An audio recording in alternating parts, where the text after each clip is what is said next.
Morning guys, I'm Dave Cornbread with Self-Reliance Outfitters in the Pathfinder School, back out here at the Pathfinder Outdoor Kitchen. What I thought we'd do today is make some traditional Southern ham and beans with cornbread. The first step in making homemade beans like that is to soak the beans overnight.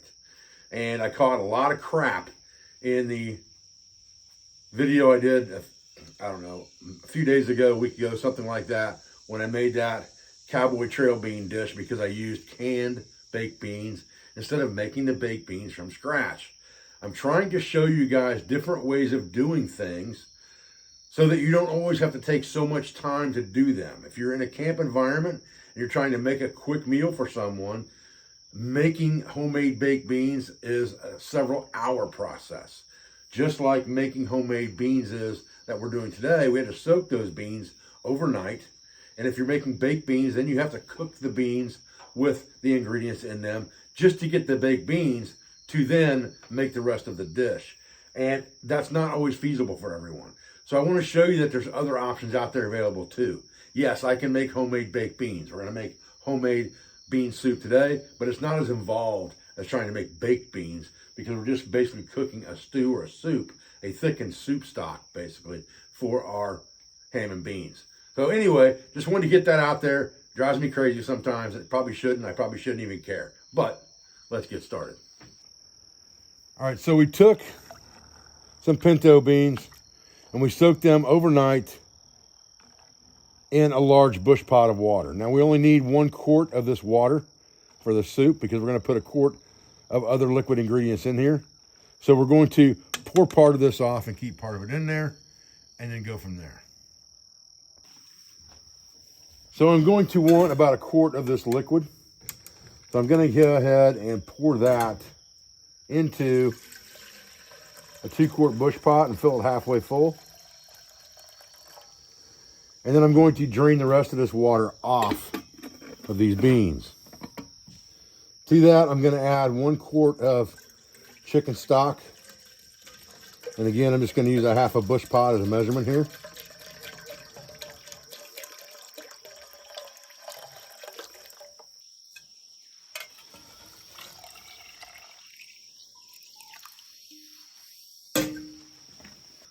Okay, we're going to take 1 Vidalia onion here. We're going to cut that dude.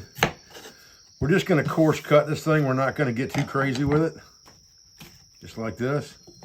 And then maybe we'll cut it 1 time down this way, 1 time down this way, 1 time this way, and 1 time this way. Again, we're not trying to dice this thing up. We're just kind of making chunks. And we're going to add this straight to our beans. Some smoked ham hocks right here. And we're going to take 1 of these ham hocks out of here and cut a little bit of the meat off of it, just like this. Again, we're not going to get too aggressive with this. As far as how small we slice this up right now, we're just cutting some meat off the hock. Same thing with this. We want more chunk than we want diced up meat. Now, one more thing that I like to do is I like to take a couple of pre-cooked bone-in pork chops. These are cooked and smoked pork chops. Cut the bone out of them and just kind of slice them up a little bit and throw them in that bean mixture as well. Again, this is already pre-cooked, but it's going to give you more meat in there than just that ham hock. And it's already cooked, so you don't have to worry too much about it either. All right, so let's go ahead and get our burner turned on here.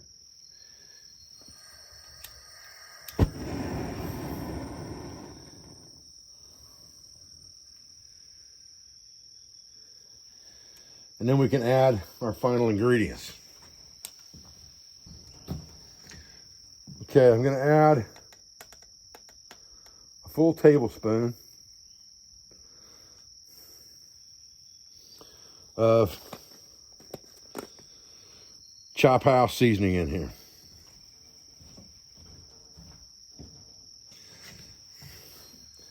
a teaspoon of garlic, and a tablespoon of salt. And that's just sea salt, coarse ground. Now we can flavor this to taste as we go, but that's just a starter to get this thing cooking. Now we'll get all that stuff kind of stirred in good with our beans.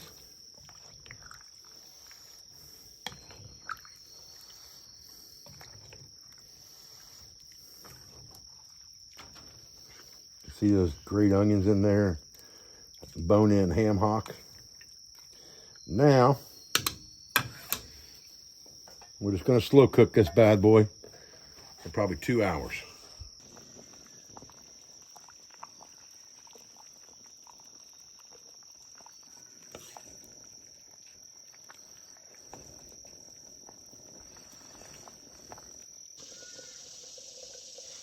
Okay, we're about 1.5 hours in right now. You can see where we're at.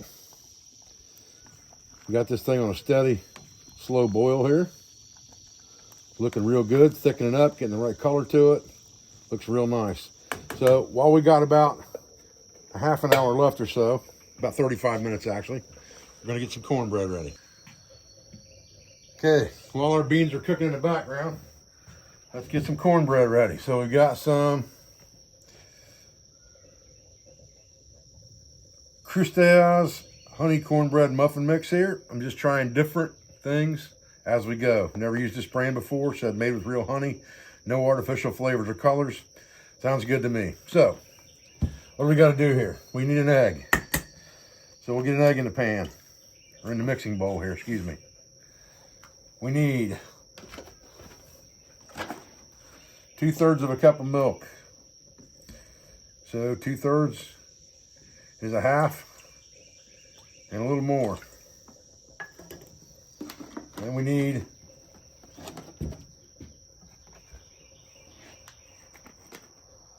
1/3 of a cup of vegetable oil, a little less than 1/2. And then our cornbread mix. So we'll take this box and open her up. If we can tear this open. Not making too much of a mess here. There we go. Put that in the pan. Get it mixed up. Now this is probably a bit stiffer batter. So we're going to use a fork to start off with, see where we're at.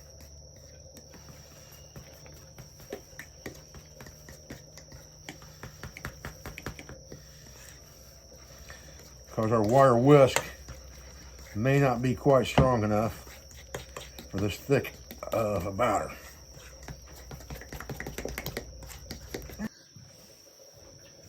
Okay, so I've got 2 small muffin pans here. Should fit side by side inside this bush pot on the rack. Just like this. And we should be good to go to make that a makeshift oven for cornbread. So we will take a little bit of lard here and we'll coat the inside of these 2 muffin pans really good, or small loaf pans, I guess is what they really are. Okay, so I've learned to improvise at what I have to do this stuff, and this is a skillet lid that I'm using basically for a bush pot oven cover. And I've got a thermometer in there right now, and I'm waiting to get to about 375. I'm at about 325 now. So I'm just gonna close the oven up. I'm gonna bump the heat up just a shade on this oven. Wait a couple more minutes to see where I'm at. I actually have about 25 minutes before the beans will be done anyway, so I got plenty of time to cook the cornbread once I get the oven up to temp. Okay, you can see we're getting pretty close to that 375 mark now, so we'll go ahead and get that thermometer out of there. Put our lid back on, we're preheated. Now we'll get our cornbread in there. All right. Start oven front off here. Got both of these filled up about 3/4 of the way.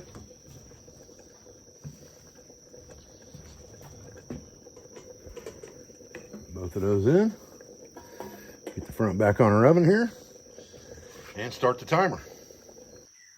All right, been about 16, 17 minutes. Let's see how that cornbread's doing. Oh man, look at that. Holy cow, that looks good. One thing I'll generally try to do with this when I'm baking is I'll try to rotate these just a little bit if I can and put them in here and spin them around. That's at all possible.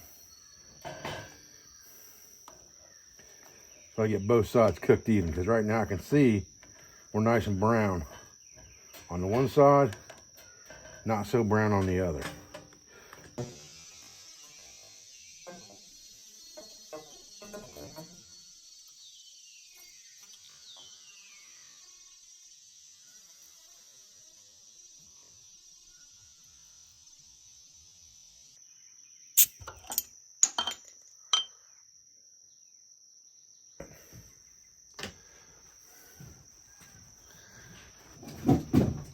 Right, well, not much left to do now but give this bad boy a taste test.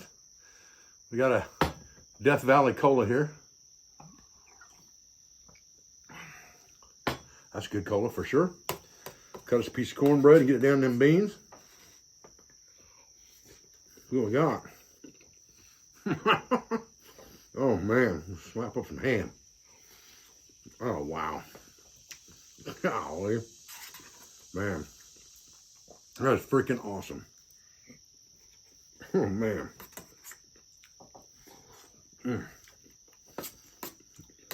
Them were some good beans, boy. Man. Golly. Ooh. Tell you what.